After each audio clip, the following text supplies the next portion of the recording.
Hello guys, welcome back in my class English with Dhirendra sir. तो प्यारे विद्यार्थियों, जैसा कि अभी मैं आप लोगों को सिंटैक्स का ऑलरेडी 2 वीडियो दे चुका हूं और उन 2 वीडियो के माध्यम से मैं आप लोगों को सिंटैक्स समझाने और सिखाने का प्रयास कर रहा हूं और मुझे पूरा विश्वास है कि निश्चित रूप से अब आप लोगों को सिंटैक्स भी समझ में आ रहा होगा। प्यारे विद्यार्थियों, सिंटैक्स मतलब वाक्य विचार, यानी जिसमें हम सेंटेंस क्रिएशन से रिलेटेड रूल्स को सीखते हैं। तो आप लोगों को जैसे पहले ही पता है कि सेंटेंस क्रिएशन में 2 चीजों का ध्यान देते हैं हम, एक सब्जेक्ट वर्ब एग्रीमेंट और दूसरा ऑर्डर।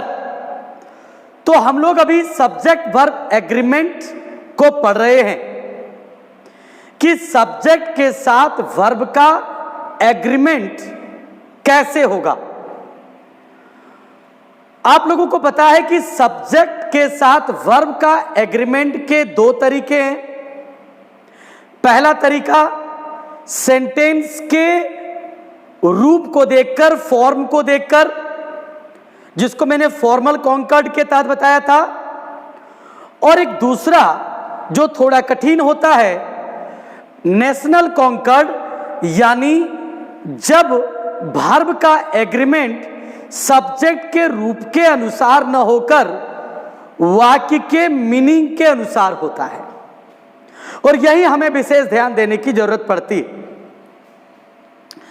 याद रखेंगे प्यारे बच्चों कि सिंटैक्स कोई भी एग्जाम हो, आने वाले कॉम्पिटिटिव एग्जाम्स, बोर्ड एग्जाम्स, सारे एग्जाम्स में सिंटैक्स पूछा जाता है। तो सिंटैक्स को आप बढ़िया से करेंगे। तो 18 रूल्स में 18 रूल्स पर ऑलरेडी मैं बात कर चुका हूं। आज मैं आप लोगों के लिए नेक्स्ट रूल 19 से लेकर आपके बीच उपस्थित हूं। चलिए ध्यान दीजिएगा।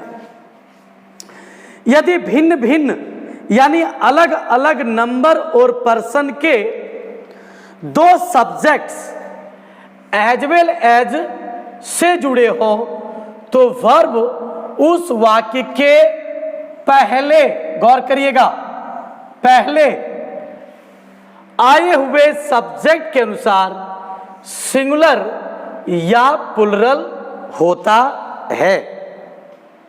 ध्यान रहे, अभी आपने 18 नंबर रूल में यह पढ़ा था कि आइदर और, neither nor, not only but also के बाद वाले सब्जेक्ट के अनुसार वर्ब सिंगुलर या प्लुरल होगा।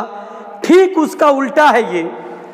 अगर वाक्य का 2 सब्जेक्ट एज वेल एज से जुड़ा हो, ध्यान रखेंगे, तो इसमें हम पहले सब्जेक्ट के अनुसार वर्ब सिंगुलर या प्लुरल लगाएंगे।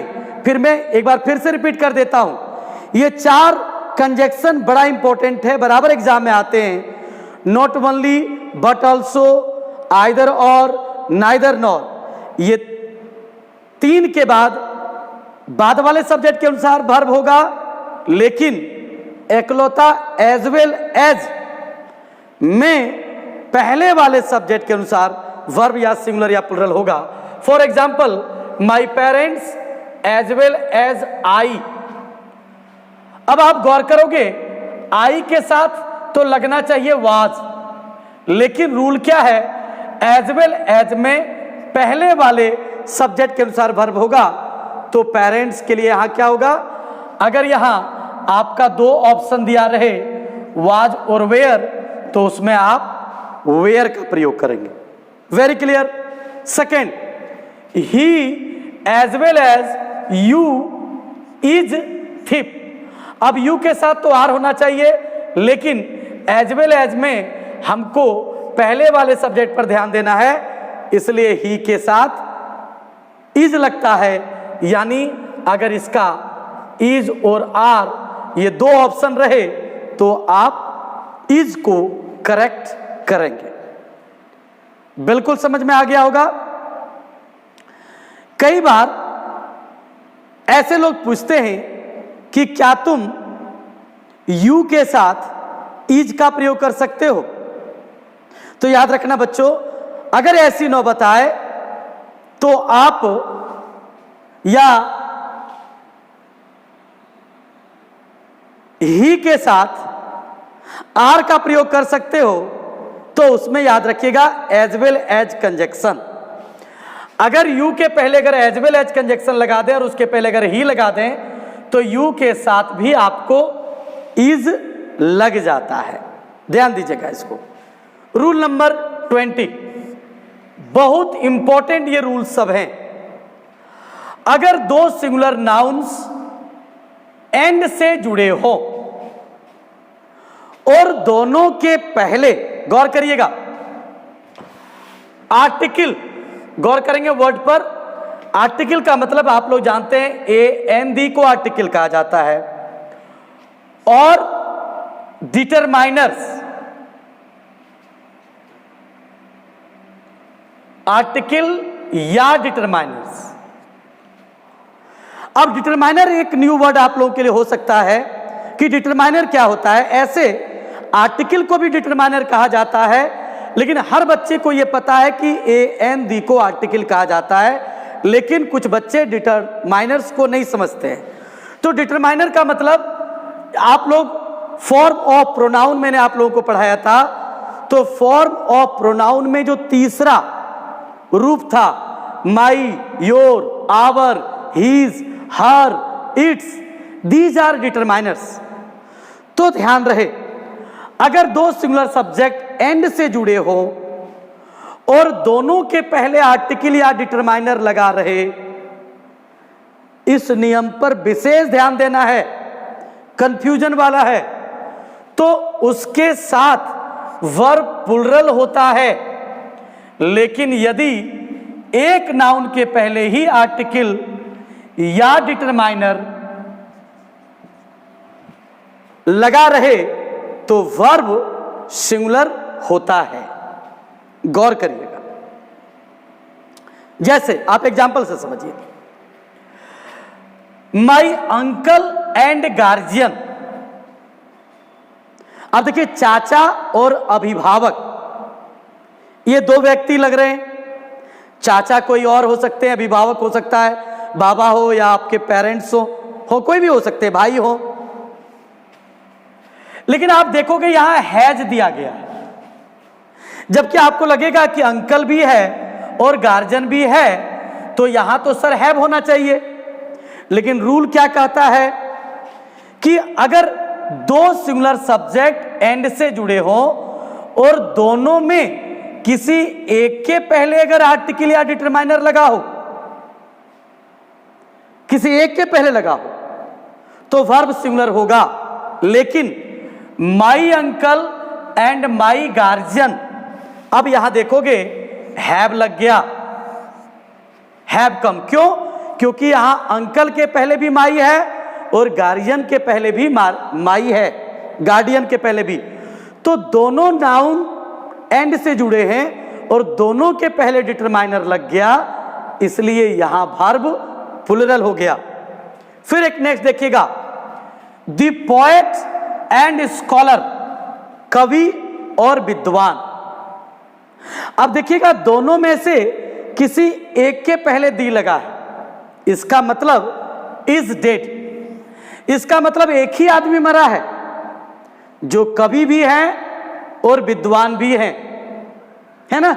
जैसे ऊपर वाले में my uncle and guardian has come, इसका मतलब एक ही आदमी आए हैं जो मेरे चाचा भी हैं और गार्जियन भी हैं। लेकिन my uncle and my guardian have come, इसका मतलब दो व्यक्ति आए हैं, एक मेरे चाचा और दूसरे मेरे गार्डियन, जो मेरे फादर हो सकते हैं, भाई, बड़े भाई हो सकते हैं, कोई भी हो सकते हैं। उसी प्रकार इस वाक्य में एक ही आदमी मरा है जो कवि भी है और स्कॉलर भी है। लेकिन आप गौर करोगे, दी पोएट एंड दी स्कॉलर, यानी यहां पोएट और स्कॉलर दोनों के पहले आर्टिकल लग गया, यानी 2 व्यक्ति मरे हैं, इसलिए यहां हो गया आर डेड। ये ऊपर वाले दोनों नियम पर आप बड़ा फोकस करोगे, एग्जाम में बहुत ज्यादा इसको पूछा जाता है। नेक्स्ट बड़ा सिंपल नियम है, रूल नंबर 21, जब प्लुरल वर्ड के पहले कोई निश्चित संख्या सूचक शब्द रहे तो वर्ब सिंगुलर होता है। ये बड़ा इजी कहता, अगर कोई भी प्लुरल वर्ड हो लेकिन अगर उसके साथ कोई निश्चित संख्या सूचक शब्द लग जाए तो उस प्लुरल के साथ प्लुरल वर्ब नहीं लग करके सिंगुलर लगता है। जैसे 5 किलोमीटर्स, लेकिन यहां लग गया is not a long distance. 3 months, गौर करिएगा, 3 months is not enough time. Months आपको देखने में भले ही प्लुरल लग रहा है, लेकिन यहां 3 एक निश्चित संख्या सूचक जो लग गया, जिसके कारण यहां सिंगुलर हो गया। तो मुझे लगता है 21 नंबर रूल तक आप बिल्कुल समझ गए होंगे। मैं चाहूंगा आप इसका स्क्रीनशॉट बढ़िया से ले लीजिए। आगे और 2-3 नियम मैं बताऊंगा और सिंटैक्स का वीडियो समाप्त करूंगा। चलिए, थैंक यू। चलिए अब हम लोग नेक्स्ट रूल से देखते हैं, रूल नंबर 22। आप लोगों को पता है कि सिंटैक्स का ये लास्ट वीडियो चल रहा है। रूल नंबर 22, ये भी ध्यान दीजिएगा बच्चे, एग्जाम में ये भी बहुत ज्यादा पूछे जाते हैं और कंफ्यूजन होता है। Sheep, deer, aircraft. आप जानते हो शिप मीन्स भेड़, डियर मीन्स हरिन, एयरक्राफ्ट समझ रही हो आप। कुछ ऐसे इंग्लिश वर्ड्स हैं जिनका रूप सिंगुलर या प्लुरल में एक ही रहता है। तो आप कैसे डिसाइड करोगे कि ये वर्ड सिंगुलर है या प्लुरल है? उनमें एस या यस लगाकर प्लुरल बनाया नहीं जा सकता है, नहीं बनाया जाता है। यानी शिप, डियर, एयरक्राफ्ट में एस या यस का प्रयोग नहीं किया जाता है। सिंगुलर में भी शिप ही रहेगा, प्लुरल में भी शिप ही रहेगा। इस वर्ड में कोई परिवर्तन नहीं होगा।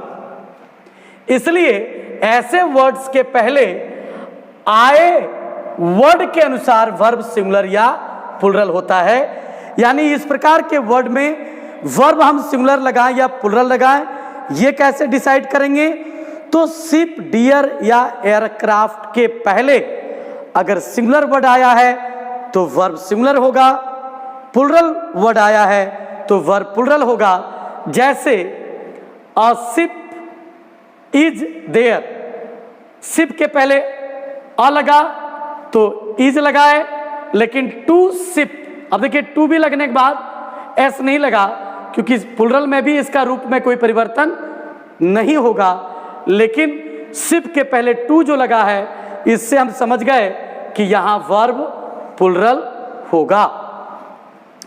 अब ध्यान दीजिएगा, मैं इज या आर हर जगह में केवल आपको भर देता हूं, मतलब आप ये समझ लीजिए ऑप्शन में, ऐसे तो बिहार बोर्ड के अगर आप बच्चे हैं तो 4 ऑप्शन रहेगा आपके पास।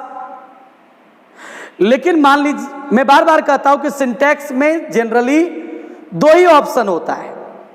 और एक बार मैं फिर से आप लोग को दोहरा दूं इस वीडियो में भी उस बात को कि सिंटैक्स सिंगुलर और प्लुरल का खेल है। तो सिंगुलर और प्लुरल का जो मैंने टेक्निक आप लोगों को बताया था, फिर से मैं बता रहा हूं।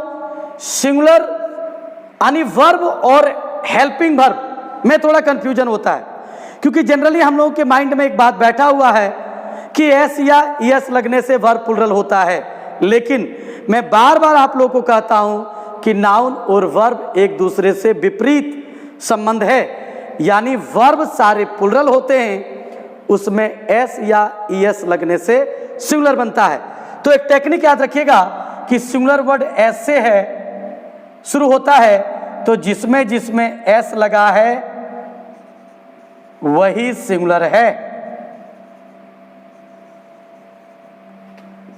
यानी are plural, were plural, have plural, do plural.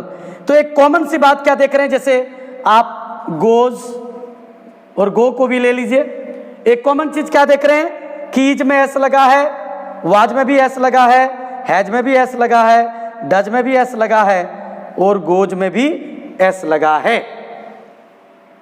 तो सिंटेक्स में जनरली दो ही चीज में आपको अंतर समझना है, ईज होगा कि आर होगा, वाज होगा कि वेयर होगा, हैज होगा कि हैव होगा, डू होगा कि डज होगा, या डज होगा कि डू होगा।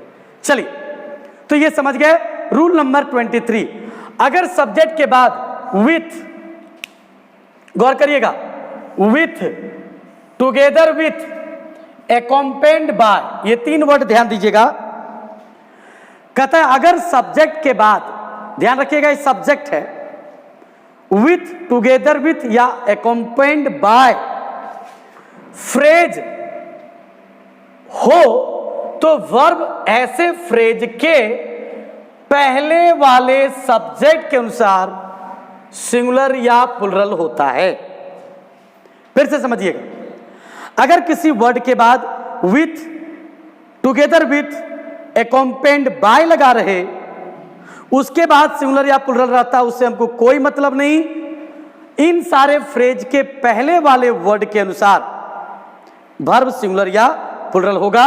जैसे the bag together with the boxes, अब बॉक्सेस को देखकर कोई भी आर लगा देगा यहां, लेकिन हमको देखना है बैग को, इसलिए हो गया is the box with all articles, यहां भी एस लगा है, सॉरी, लेकिन यहां एक मिनट,